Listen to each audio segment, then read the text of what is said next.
స్వామి, పొద్దునే గుడికి వచ్చారు కదా, ఇప్పుడు ఈ చెడు వ్యసనాలు ఏంటి? మీకు చెప్పినా అర్థం కాదులే స్వామి. చెప్తేనే కదా స్వామి అర్థమయ్యేది. ధర్మాన్ని కాపాడాల్సిన చేయితో ఈ చెడు వ్యసనాలు ఏంటి? ఈ చెడు అలవాట్లకి దూరం ఉందామని చాలా ప్రయత్నించాను స్వామి, కానీ నా వల్ల కావట్లేదు. ప్రయత్నిస్తే కానిదంటూ ఏది లేదు స్వామి. ప్రతి మానవుడిలో మంచి చెడు అనేది ఉంటుంది, కానీ మంచిని వదిలేసి చెడునే ఎక్కువ ప్రాధాన్యత ఇస్తున్నారు.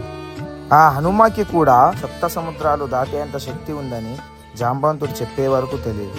అలాగే మానవుడి లోపల మంచి ఉందని ఒకరు చెప్పేదాకా తెలుసుకోలేరు స్వామి. మరి ఇప్పుడు ఏం చేయమంటారు స్వామి? మీరు ఎలాగో హనుమాకి భక్తులు కాబట్టి హనుమ దీక్ష ధరించుకోండి స్వామి.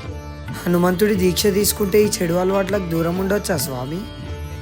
మీరు ముందైతే దీక్ష ధరించండి స్వామి, అంతా పైవాడే చూసుకుంటాడు.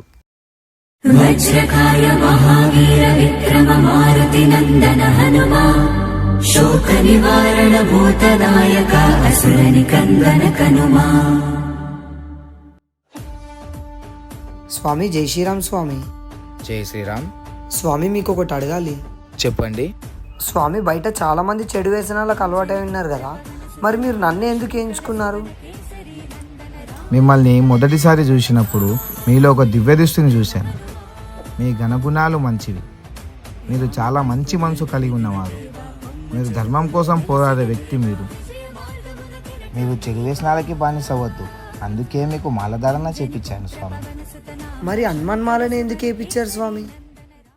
ఆ హనుమంతుడిలా గుణవంతుడవ్వాలని, బలవంతుడవ్వాలని, సహాయవంతుడవ్వాలని, దేనినైనా ఎదుర్కొనే గజవంతుడవ్వాలని, ఎల్లప్పుడూ ధర్మం పట్ల ఉండాలని, ఇంత పైకి ఎదిగిన అణిగి మునిగి ఉండే నా హనుమంతుడిలా ఉండాలని మాలధారణ వేపించాను. ఏంది స్వామి, ఎవరితో మాట్లాడుతున్నావు అక్కడ? పిచ్చివాడా? స్వామి, నేను రోజు గుడికి వస్తాను స్వామి, మరి మీరు ఎప్పుడు కనపడలే నాకు. మీ పేరేం పేరు స్వామి? నన్నందరూ విభీషణ అంటారు. ఆ స్వామి చెడు వ్యసనాలకి దూరం అయ్యాడు కదా, అందుకే అలా పిచ్చివాడిలా చేస్తున్నాడేమో.